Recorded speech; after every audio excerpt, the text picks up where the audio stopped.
अस्सलाम वालेकुम। आज की ये वीडियो बहुत स्पेशल है जिसमें मैं आपको ये बताऊंगी किस तरह बगैर डॉक्टर के पास जाए नेचुरली जल्द अज जल्द आप घर में हामला हो सकते हैं। ये उन मैरिड कपल्स के लिए है जिनकी नई शादी हुई है और वो ये जानना चाहते हैं कि किस तरह नेचुरली प्रेगनेंसी को कंसीव किया जा सकता है।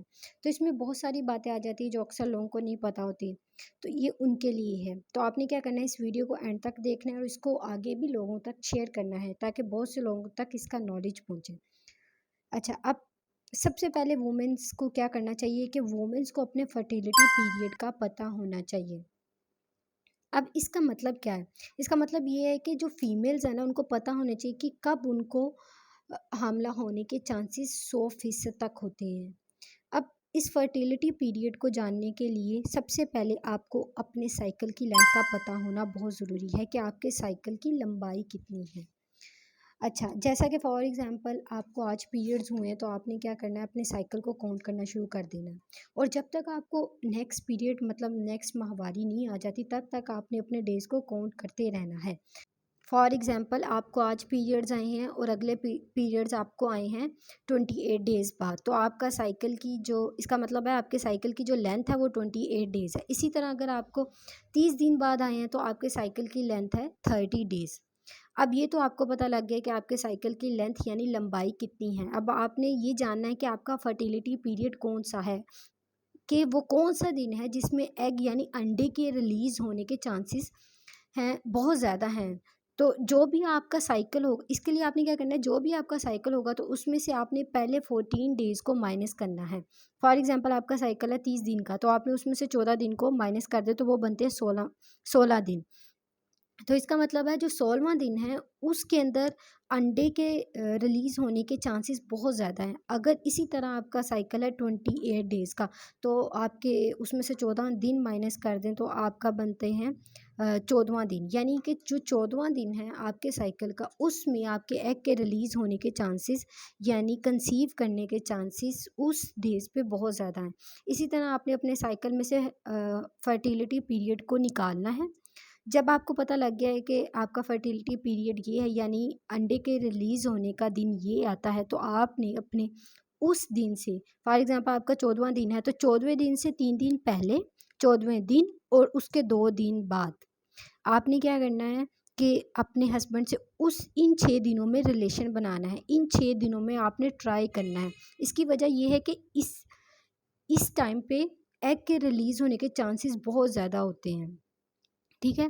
आपने इन 6 दिनों में ट्राई करते रहना है कि आप कंसीव करें।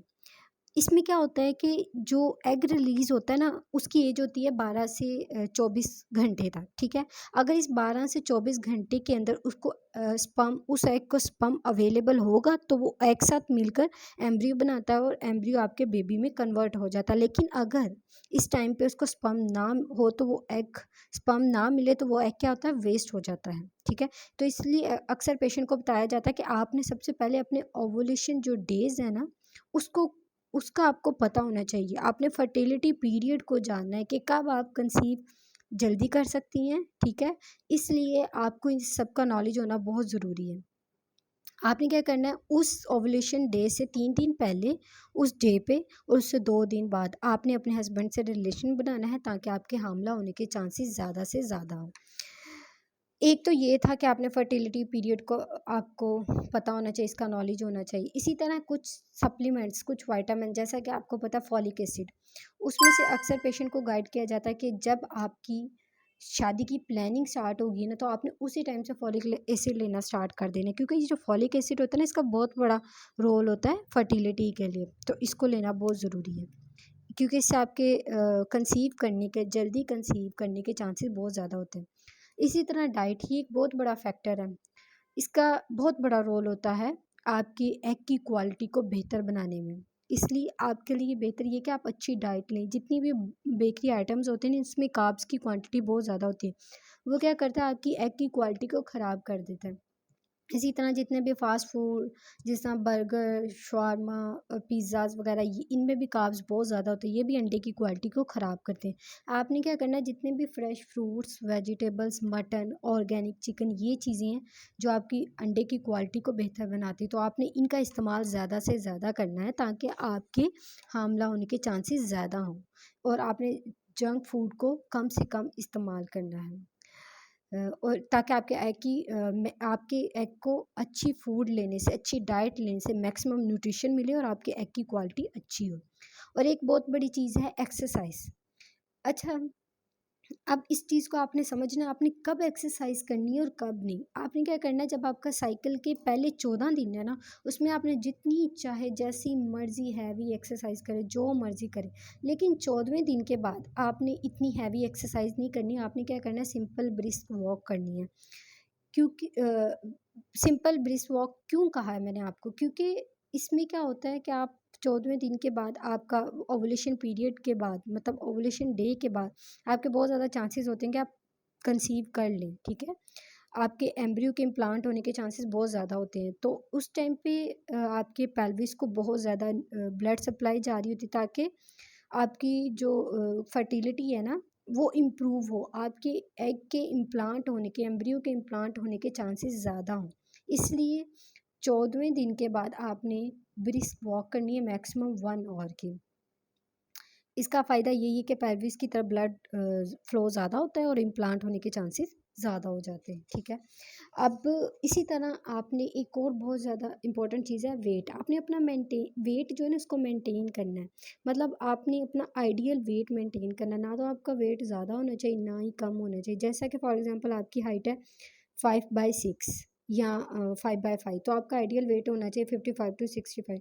ना तो 55 से कम हो, ना ही 55 से ज़्यादा हो। आपका जो वेट है ये बहुत ज़्यादा रोल प्ले करता है आपकी कंसीव करने में, ठीक है? प्रेगनेंसी होने में। इसी तरह एक और चीज़ आ जाती है स्ट्रेस। आपने स्ट्रेस को अवॉइड करना है, क्योंकि स्ट्रेस से आपके कंसीव करने के चांसेस कम हो जाते हैं। तो आपने कुछ रिलैक्सेशन और ब्रीथिंग एक्सरसाइज करनी है ताकि आपकी जो कंसीव करने के चांसेस हैं ना वो ज़्यादा हों। अगर तो एक और चीज़ बहुत इंपॉर्टेंट है, एज। अगर आपकी एज है ना 30 साल, तो फॉर एग्जांपल अगर आपकी 30 साल की उम्र में शादी हुई, तो आपने कब तक वेट करना है कि आप नेचुरली तरीके से कंसीव कर सकें, ये मैं आपको बताती हूँ। आपने 1 साल बाद, 1 साल तक ट्राई करना है नेचुरली तरीके से कि आप कंसीव कर सकें। 1 साल तक वेट करना है। 30 साल की उम्र में अगर आपकी शादी हुई है, अगर उस 1 साल में आप कंसीव नहीं करती, तो आपने अपने डॉक्टर पास जाना है, ठीक है? अपने डॉक्टर को जाके दिखाना है कि आप कंसीव नहीं कर पा रही, उसकी क्या रीज़न है, ठीक है? वो डिफरेंट चीज़ें हैं, वो फिर डॉक्टर आपको बताते हैं कि आपने क्या-क्या करना है। लेकिन अगर आपकी शादी 31 साल की उम्र में होती है, तो आपने 1 साल तक वेट नहीं करना, आपने 6 माह तक नेचुरली वे से ट्राई करना है। अगर नहीं होता तो फिर आपने डॉक्टर पास जाना है। इसकी वजह ये है कि 35 ईयर के बाद ना हमारी बॉडी के जो हार्मोन्स होते हैं ना फीमेल्स के, वो ड्रॉप होना स्टार्ट हो जाते हैं। तो इसके लिए ज़रूरी है कि आप डॉक्टर को दिखाएँ, घर बैठकर टाइम वेस्ट ना करें। और एक और चीज़ है हमारे पास स्मोकिंग। आपने अगर आप जल्दी कंसीव करना चाहते हो तो आपने स्मोकिंग से अवॉइड करना है, क्योंकि स्मोकिंग से बहुत ज़्यादा चांसेस होते हैं कि आप अ, अगर आप स्मोकिंग करते हैं तो आपके नेचुरली कंसीव करने के चांसेस कम होते हैं। इसलिए आपको क्या चाहिए कि आप स्मोकिंग से अवॉइड करें, ताकि आपकी जो एग की क्वालिटी है वो अच्छी हो और कंसीव करने के चांसेस ज़्यादा हों। ये थी आज की वीडियो। अगर आपको कुछ समझना है तो आप मुझसे पूछ सकते हैं। Thank you.